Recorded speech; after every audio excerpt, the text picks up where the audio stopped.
you can see that the drum and bass scene is stuck together in a certain way. So regardless how big the artist got outside of the drum and bass scene, they still served their scene.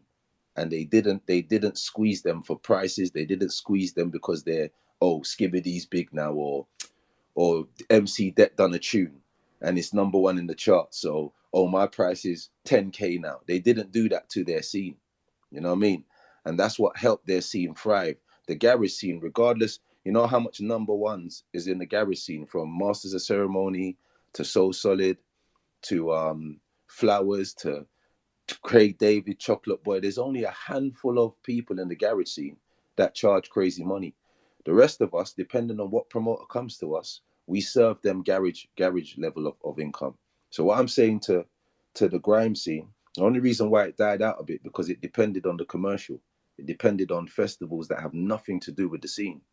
So what I feel everyone should do, yeah, is as promoters, as producers, and as artists in that scene, you lot should sit down, come together and say, you know what? For our scene, this is our price. You know what I mean? It could vary from different locations or different club venues or different size of capacities.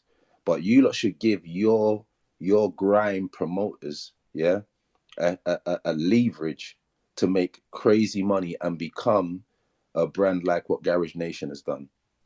You know what I mean? They've gone from small clubs to a festival brand.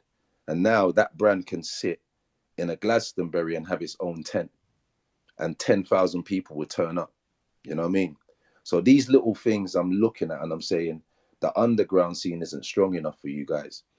So if you popular grime artists sit down with certain key promoters, you lot might just have 5 promoters and say, cool, if you lot are doing events, I'm going to give it to you for this price, so that you lot can build your business and brand, so that you lot can become as big as what the garage and drum and bass scene's doing. You know what I mean? Then you won't have to depend on no one. You won't have to depend on radio. You won't have to care about, you know what I mean, commercial festivals or even the commercial scene. They'll have to care about you lot. Right now, the garage scene and the drum and bass scene, outside of the commercial scene, is a multi-million-pound business. Multi-million-pound business. So that's just my input quickly. I'll still be here for a minute to listen in, but I'm willing to even help the man them assist that over the next 10, 20 years. You know what I mean? Yes, Mega, respect. That's exactly true. And I understand, because when the person buses and then they get different money at the different festival, they don't want to move for less than that money. It's exactly I've seen this happen actually, and whereas some of us will just go to the Grime Originals or go somewhere and just do it, and the Yeah, like drum, yeah, go on. we have to be careful with that, because what happens is that there's no one fixed price. We come from the underground. There's no one fixed price for us. I don't care what the industry does. Man could be a millionaire, all what it is. If someone comes to me, if a friend comes to me and says, Mega, I want you to perform at my birthday. It's a 300 capacity. I'm gonna give him a price which I know is comfortable for him, because that's my brethren.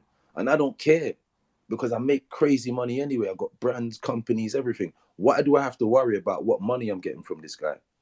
All I have to care about is, do I want to do the event? Am I safe? Am I comfortable to do the event? And this is what kind of spoiled certain grime events from thriving, because as the grime artists got popular, their price got up, and there was no real commitment to the brands that, you know, gave them the heads up. So if Lord of the Underground's done an event every single year, there's certain man that he won't be able to book because the price will be mad. But I don't think that's right. I think you lot should always don't watch no face. Like how we're telling everybody, don't watch no face about the business. Do what you want. Don't watch no face about your price. Charge the outsiders that are outside the scene mad money to perform. This is what we do. I done a tweet a few days ago. We were still MCing on pirate radio stations while we was getting £500,000 deals, talking about Porsches and hundreds of thousands of pounds while we're MCing on pirate radio.